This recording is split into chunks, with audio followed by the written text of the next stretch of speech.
दोस्तों, तो आज जैसा कि मैंने आपसे बोला था कि आज हम एक नई वीडियो लाएंगे जिस पे हम टॉपिक करेंगे कि गवर्नमेंट जॉब्स आफ्टर डिप्लोमा और पॉलिटेक्निक।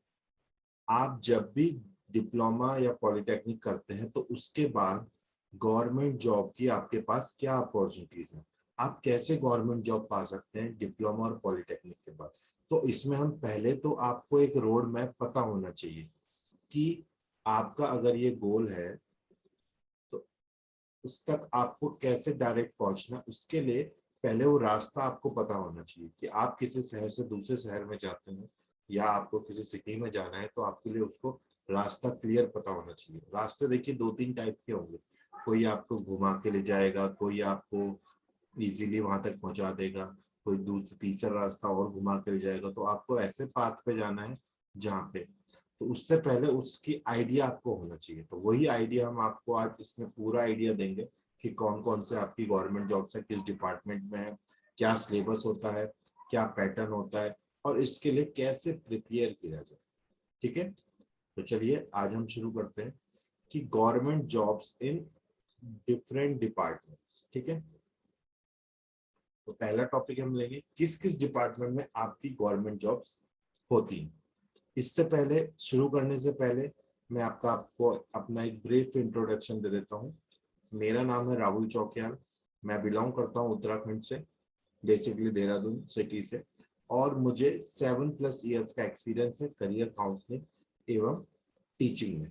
तो मैंने कई दिल्ली एनसीआर वगैरह गाजियाबाद काफ़ी कॉलेजेस एंड स्कूल्स में मैंने करियर काउंसलिंग किया है, जिसमें मैंने देखा है कि बच्चों को वो तैयारी तो कर रहे हैं, वो पता तो है उन्हें वो क्या कर रहे हैं, बट किस तरफ जाना है कोर्स कंप्लीट होने के बाद, कैसे गवर्नमेंट जॉब मिलेगी उसका उन्हें आइडिया नहीं है। तो इसके लिए अभी से सबसे अच्छा टाइम देखो होता है कि आप तैयारी तभी शुरू करें जब आप कॉलेज में आ जाए। ठीक है, डिप्लोमा में सेकंड ईयर से ही आप तैयारी स्टार्ट कर सकते हैं, क्योंकि वहाँ वो सब्जेक्ट आप पढ़ते हैं जो आपके कंपटीशन में भी आएंगे। ठीक है, तो हम शुरू करते हैं government job in different departments. तो सबसे पहले आपको पता होना चाहिए कि आफ्टर डिप्लोमा आफ्टर डिप्लोमा या पॉलिटेक्निक आपको कौन सी पोस्ट मिलने वाली है गवर्नमेंट में। तो वो पोस्ट होती है आपकी जेई, जिसे हम शॉर्ट फॉर्म जेई होती है, जिसे हम कहते हैं जूनियर इंजीनियर। ठीक है, तो जूनियर इंजीनियर के पद पे आप नियुक्त होते हैं और जो भी सैलरी होती है वो 40,000 प्लस होती है। ठीक है, 40K लिखा है यानी 40,000, 40,000 के ऊपर ही आपकी सैलरी होगी किसी भी डिपार्टमेंट में अगर आप जूनियर इंजीनियर बनते हैं। अब हम बात करते हैं डिपार्टमेंट्स की। ठीक है, गवर्नमेंट जॉब की, गवर्नमेंट जॉब। ठीक है, तो गवर्नमेंट जॉब आप कहाँ कहाँ पा सकते हैं। सबसे पहला है आपका सेंट्रल गवर्नमेंट, दूसरा है आपका स्टेट गवर्नमेंट,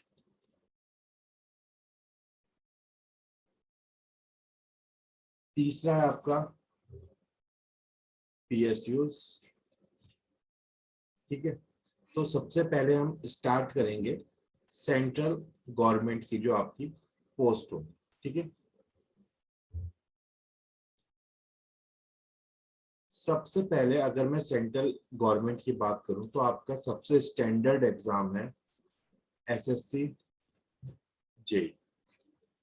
एसएससी जेई जो एग्जाम होता है वो सिविल, मैकेनिकल और इलेक्ट्रिकल वाले स्टूडेंट्स उसको फिल कर सकते हैं। और ये सबसे आपका क्या होता है, एक स्टैंडर्ड एग्जाम होता है सेंट्रल लेवल।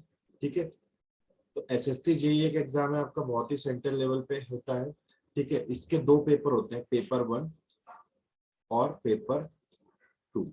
पेपर 1 में आपके दो पार्ट होंगे, एक होगा आपका जीएस एंड रीजनिंग का, जो आपका होगा 100 मार्क्स का।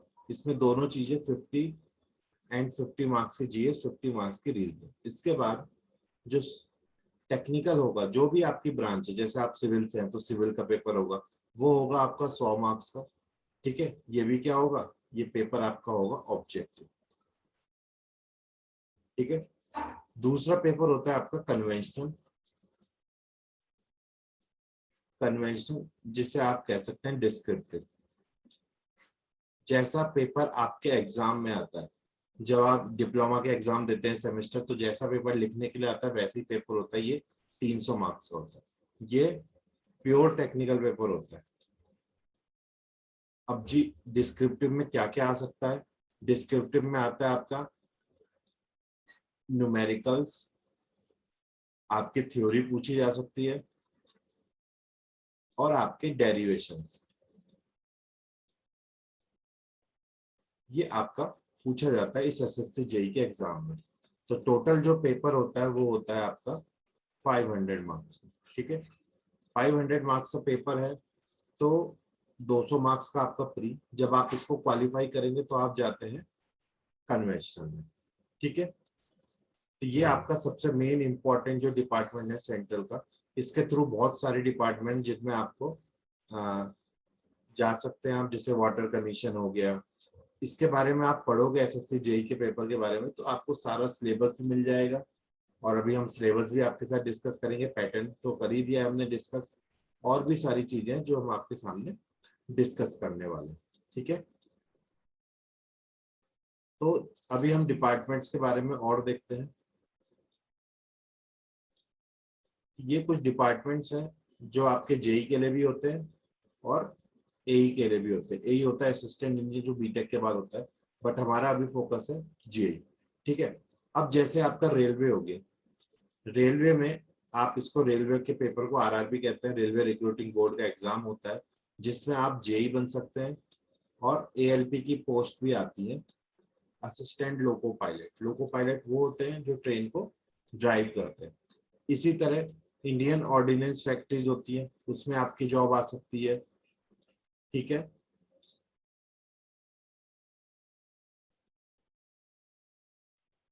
और जितने भी आपके अदर, जैसे मिलिट्री है, तो मिलिट्री में भी आपकी पोस्ट होती है, जूनियर इंजीनियर की पोस्ट वहां पे भी होती है, सेना में भी आपकी पोस्ट होती है।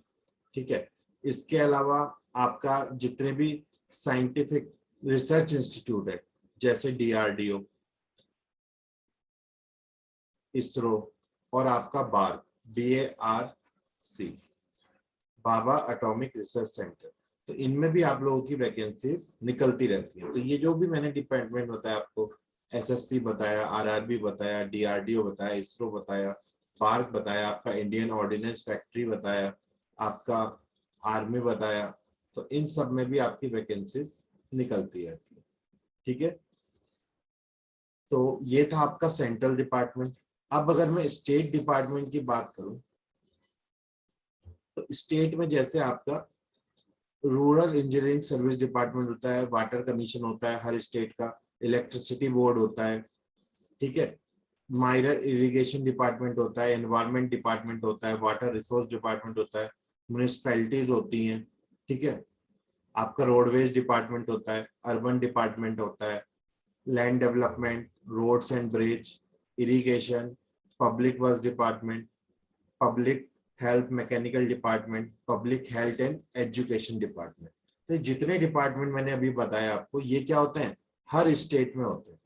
ठीक है, हर स्टेट में इलेक्ट्रिसिटी की जरूरत है, तो वहां पे इलेक्ट्रिकल इंजीनियर चाहिए, मैकेनिकल इंजीनियर चाहिए, सिविल इंजीनियर भी चाहिए। अब आप कहेंगे इलेक्ट्रिसिटी बोर्ड में क्या जरूरत है सिविल इंजीनियर? देखो भाई, जहां भी कंस्ट्रक्शन होगा वहां सिविल इंजीनियर जरूर होगा, क्योंकि जब भी आपके इलेक्ट्रिसिटी बोर्ड में आपको कोई सब स्टेशन बनेगा, तो सबसे पहले वहां पे सिविल इंजीनियर का ही काम होता है। ठीक है, तो देखिए बेसिकली जो सबसे ज्यादा वैकेंसी होती है वो सिविल, देन इलेक्ट्रिकल, मतलब इलेक्ट्रिकल और मैकेनिकल लगभग साथ ही रहते हैं। ये E&M नाम से सब जगह कॉमन डिपार्टमेंट होता है, E&M। ठीक है, उसके बाद आपका EC हो गया, इलेक्ट्रॉनिक्स हो गया, और फिर computer science and IT। Computer science and IT की जो वैकेंसीज होती है वो कंपैरिजन टू कम होती है, in comparison to 3 core branches. ठीक है, तो ये नहीं है कि ज्यादा वैकेंसी है इनकी, कम है, बट इनका प्राइवेट में अच्छा ऑप्शन है। और आप आफ्टर बीटेक भी आप अप्लाई कर सकते हो। बीटेक के बाद अगर आपने बीटेक कर लिया तो आप एई के लिए भी एलिजिबल हो, असिस्टेंट इंजीनियर के लिए। वो मेरी पहली वीडियो है, उसमें मैंने क्लियर से बता रखा है तो आप लोग अगर मेरी पहली वीडियो देखेंगे कि what to do after diploma in polytechnic, diploma polytechnic के बाद क्या करें, तो उसमें दोनों डिटेल्स है। आपको हायर एजुकेशन और जॉब की भी बेसिक डिटेल्स में है, तो अगर आप देखना चाहें तो उसको भी देखें। और ये तो मैं आपको पूरा गवर्नमेंट जॉब के बारे में बता ही रहा हूँ, ठीक है। इसके बाद आता है नंबर पीएसयूज का, पब्लिक सेक्टर अंडरटेकिंग्स। ये होती तो गवर्नमेंट है बट फुली गवर्नमेंट नहीं होती है, ठीक है। ये फुली गवर्नमेंट नहीं होती है। इसमें क्या होता है, मिनिमम 51% किसके पास होता है, शेयर्स, गवर्नमेंट के पास। बाकी गवर्नमेंट इनको बेच सकती है शेयर्स को पब्लिक में, ठीक है। तो कई, ये देखिए बेसिक आपकी नॉलेज का भी क्वेश्चन है कि कौन कौन सी पब्लिक सेक्टर होती है। एक तो होती है महारत्ना, फिर Navratna, mini Ratna category 1, mini Ratna category 2। जैसे कौन कौन सी, बीएचएल हो गई, सीआईएल हो गई, कोल इंडिया लिमिटेड, गेल हो गई, आईओसीएल हो गई। आपने देखा होगा, आप पेट्रोल भरवाते हो, IOCL, Indian Oil Corporation, ONGC, SAIL, PGCIL, power grid corporation of India, बहुत हाई पैकेज होता है इनका। एचपीसीएल, बीपीसीएल, ये क्या है, एचपी पेट्रोलियम, बीपी पेट्रोलियम, ये आप सब देखते ही अपने चारों तरफ। तो ये क्या है, ये सब कुछ डिपार्टमेंट्स हैं जो पीएसयूज कहलाते हैं, ठीक है। ये पब्लिक सेक्टर अंडरटेकिंग है, इनमें भी आपकी जूनियर असिस्टेंट की वैकेंसी निकलती है या जेई की वैकेंसीज निकलती है, ठीक है। तो ये थे आपके डिपार्टमेंट। सबसे पहले मैंने आपको बताया गवर्नमेंट में कुछ डिपार्टमेंट्स हैं, देन आपके स्टेट में कुछ डिपार्टमेंट्स हैं, देन आपके पीएसयूज में। तो मतलब ऑन एन एवरेज आपकी 4 से 5 हजार वैकेंसी पर ईयर आपकी निकलती है। देखो कितने सारे स्टेट है हमारे, है ना, 29 स्टेट्स हैं। इसके अलावा हर स्टेट में कुछ ना कुछ वैकेंसी निकलती रहेंगी। और आपके लिए सबसे बड़ी बात है कि जेई की वैकेंसी में ज्यादातर जे डिप्लोमा वाले ही बच्चे आते हैं, ठीक है।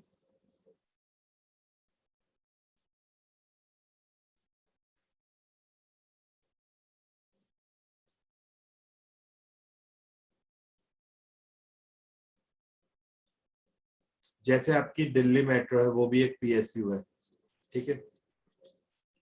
अगला हम आते हैं आपका सिलेबस एंड पैटर्न पे, ठीक है।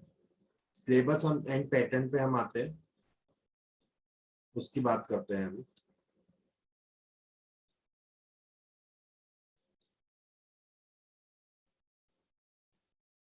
देखिए, आपके में दोनों चीजें आएंगी। ये नहीं कि खाली आपने सिविल से डिप्लोमा किया तो टेक्निकल ही टेक्निकल आएगा, टेक्निकल भी आएगा और नॉन टेक भी आएगा, ठीक है।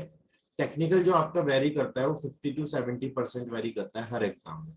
मतलब 100 नंबर का पेपर है तो 50 से 70 नंबर का आपका टेक्निकल रहेगा और 30 to 50% रहता है आपका नॉन टेक्निकल। अगर 100 नंबर का पेपर है तो 30 से 50 नंबर का नॉन टेक्निकल रह सकता है, ठीक है। ये वेरी करता है एग्जाम टू एग्जाम।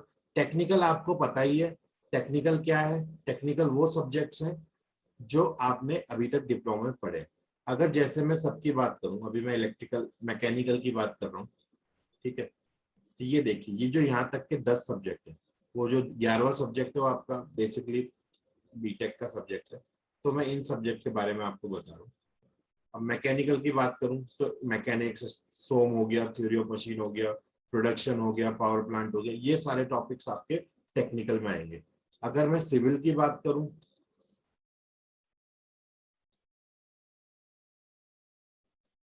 तो सिविल में आप देख रहे हैं ये सारे टॉपिक टेक्निकल के जेई लेवल में पूछे जाते हैं। जो 13 टॉपिक, सॉरी 12 टॉपिक मैंने आपके सामने बता रहा हूँ, इसमें सॉइल है, बिल्डिंग मटेरियल है। इसमें से कोई भी ऐसा टॉपिक नहीं होगा जो आपने डिप्लोमा में ना पढ़ा हो। ऐसे इलेक्ट्रिकल में ये 7 टॉपिक लगभग सब एग्जाम में पूछे जाते हैं। कभी कभी कंट्रोल सिस्टम, पावर सिस्टम भी पूछ लेता है, ठीक है।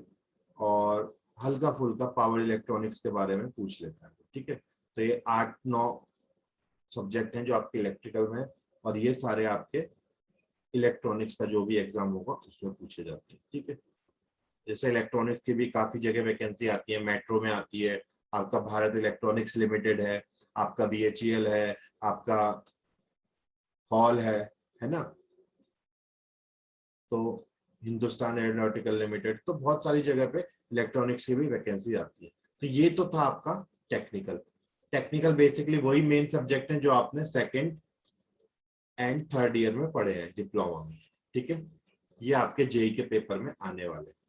अब मैं बात करूंगा बेटा नॉन टेक्निकल। नॉन टेक्निकल देखते हैं। नॉन टेक्निकल में एक होता है आपका जनरल अवेयरनेस, ठीक है, जिसे आप जनरल अवेयरनेस जीए या जनरल स्टडीज साइंस भी, जनरल स्टडीज भी आप कहते हैं। तो इसमें कौन कौन सब्जेक्ट है? History, polity, geography, economics. और जनरल साइंस आपका 3 सब्जेक्ट होते हैं। ये होता है आपका बायो, फिजिक्स और केमिस्ट्री। अब आप ये मत सोचिएगा कि ये बहुत हाई लेवल आएगा, बस 10th लेवल का आएगा। तो जस्ट बेसिक क्वेश्चंस होते हैं इनके, हिस्ट्री के, पॉलिटी के। ये युद्ध कहाँ लड़ा गया, संविधान में कितने अनुच्छेद हैं, ये हमें समानता का अधिकार कौन सा अनुच्छेद देता है। तो बेसिक बेसिक क्वेश्चन, उन्हें आपको कोई आपकी जनरल नॉलेज चेक नहीं करनी, उन्हें जस्ट देखना है आपकी जनरल अवेयरनेस होती है। जनरल अवेयरनेस एक होता है टर्म, इसीलिए जनरल अवेयरनेस यूज होती है कि ये ओनली आपकी अवेयरनेस को चेक करेगा, बहुत आपको डेप्थ में जाके नहीं पूछा जाने वाला है, ठीक है। इसके अलावा कहीं कहीं रीजनिंग भी पूछेगा, कहीं आपसे जनरल मैथ्स भी पूछ सकता है, एप्टीट्यूड वाला पार्ट, ठीक है। एप्टीट्यूड का पार्ट है जिसमें आपका 10th लेवल का आता है, परसेंटेज हो गया, प्रॉफिट एंड लॉस हो गया, है ना। तो इस टाइप के जो टॉपिक्स आपने 10th 9 10 में पढ़े होंगे वो आते हैं। और जर्नल इंग्लिश, कहीं कहीं पे इंग्लिश भी आ जाता है, बेसिक ग्रामर, आपका वोकेबलरी, ये सारी चीजें, है ना। तो पीएसयू में मैथ्स और एप्टीट्यूड ज्यादातर आता है। अब जैसे एसएससी की बात करूं, देखो कोई डिफाइन नहीं है, एसएससी का तो डिफाइंड है, वो मैंने आपको बता दिया। एसएससी में क्या आता है आपका, जीएस आ जाएगा और रीजनिंग आ जाएगा प्लस टेक्निकल, ठीक है। अगर मैं आरआरबी की बात करूं तो वहां पे 2 पेपर होते हैं, पेपर 1 एंड पेपर 2। आरआरबी मतलब रेलवे, ठीक है। रेलवे की भी बहुत ख्वाहिश रहती है बच्चों के दिल में कि हम रेलवे में इंजीनियर बने, ठीक है। रेलवे में क्या होता है, पेपर 1 में जीएस रीजनिंग तो पूछता ही है, पर साथ में मैथ्स भी पूछ लेता है। तो अब देखो, अगर किसी बच्चे का नॉन टेक्निकल नहीं है, पहला पेपर में खाली नॉन टेक, और दूसरा पेपर तभी चेक होगा जब इसको क्लियर कर देगा। इसको क्लियर नहीं किया तो दूसरा पेपर भी टेक्निकल का आपका चेक नहीं होगा, ठीक है। तो आपको ध्यान रखना है ये चारों सब्जेक्ट प्लस एक पांचवा और मैं बता देता हूँ, स्टेट एग्जाम में हिंदी भी पूछा जाता है, मुहावरे, पहेलियां टाइप की, है ना। और आपको समानार्थी शब्द, विपरीत शब्द, आपका हिंदी ग्रामर से रिलेटेड। तो आपको एक तरीके से अगर आप ये सारे सब्जेक्ट तैयार कर लोगे नॉन टेक में, तो आपको दिक्कत नहीं होगी। और देखिए सबसे जरूरी बात है, आपको फोकस करना है पहले सब्जेक्ट पे, ना कि एग्जाम पे।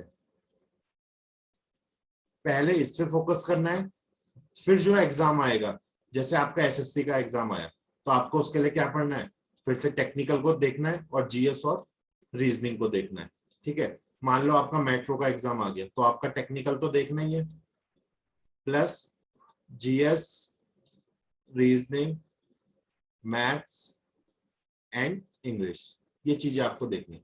तो आपको देखना है पहले अपने सारे सब्जेक्ट टेक्निकल और नॉन टेक्निकल मजबूत करने, फिर जो सब्जेक्ट आए, जो एग्जाम आए, उसके हिसाब से आपको जाना है। तो ये डिटेल थी आपकी टेक्निकल और नॉन टेक्निकल सब्जेक्ट्स की। अब मैं बात करता हूं लास्ट में, भाई आपकी प्लानिंग कैसी होनी चाहिए, हाउ टू प्रिपेयर।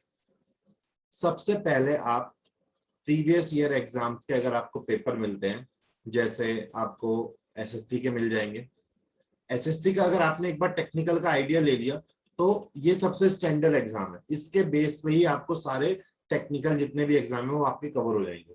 तो एसएससी जेई का आइडिया लीजिए, कौन सा टॉपिक ज्यादा पूछा जाता है, कौन सा कम पूछा जाता है। जो ज्यादा पूछा जाता है उसके लिए आपको तैयारी करनी है। और मैं दोबारा से आपको बता रहा हूं कि आपको प्रिपरेशन के लिए फोकस करना है, focus on subject.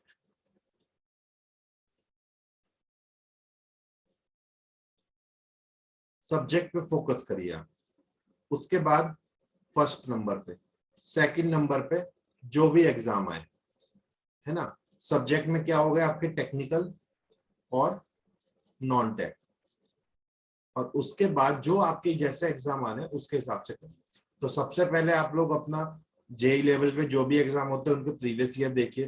Previous year से आपको आइडिया लग जाता है कौन सा टॉपिक है जो ज्यादा आता है, किसको पहले प्रायोरिटी देनी है। ये नहीं कि कोई 2 नंबर का टॉपिक आ रहा है उसमें आपने 1 मंथ लगा दिया, ये बहुत गलत तरीका है। और आप चाहेंगे तो मेरे कॉन्टेक्ट डिटेल इस वीडियो के लास्ट में है, उसमें मैं आपको, अगर आप मुझे मेल कर सकते हैं, मुझे फेसबुक पे मैसेज कर सकते हैं, तो मैं आपको अच्छी तैयारी करने की जगह भी बताऊंगा कहाँ से आप अच्छी तैयारी कर सकते हैं। ठीक है, तो ये आपके लिए ये अपॉर्चुनिटी है। और सबसे बढ़िया है कि आप डिप्लोमा के बाद आप बीटेक में एडमिशन ले लो। ठीक है, ये आपने 3 साल किया, 3 साल का आपका बीटेक हो जाएगा। वैसे औरों के लिए जो 12th के बाद जाते हैं 4 साल होता है, फल आपकी क्या होती है, लेटरल एंट्री हो जाती है इसमें 3 साल। तो 3 साल में आप 1-2 साल अपना आराम से जेई के एग्जाम देते रहो। जेई का एग्जाम हो जाएगा, फिर आप अगर आपने क्वालिफाई कर लिया तो 3 साल बाद आप बीटेक कर लोगे। बीटेक के बाद आप असिस्टेंट इंजीनियर भी बन सकते हैं। तो ये आपका एक पाथ होना चाहिए, है ना भाई। बीटेक के बाद आप गेट का एग्जाम देके अच्छी आईआईटी या एनआईटी से एमटेक कर सकते हो, अच्छी अपनी प्रोफाइल बना सकते हो। आगे आगे आप इंजीनियरिंग सर्विसेज एग्जाम दे सकते हो, जो आपका ग्रेड 1 गेजेटेड ऑफिसर कहलाता है। इंडियन गवर्नमेंट में सबसे बड़ी पोस्ट है ये इंजीनियर के लिए।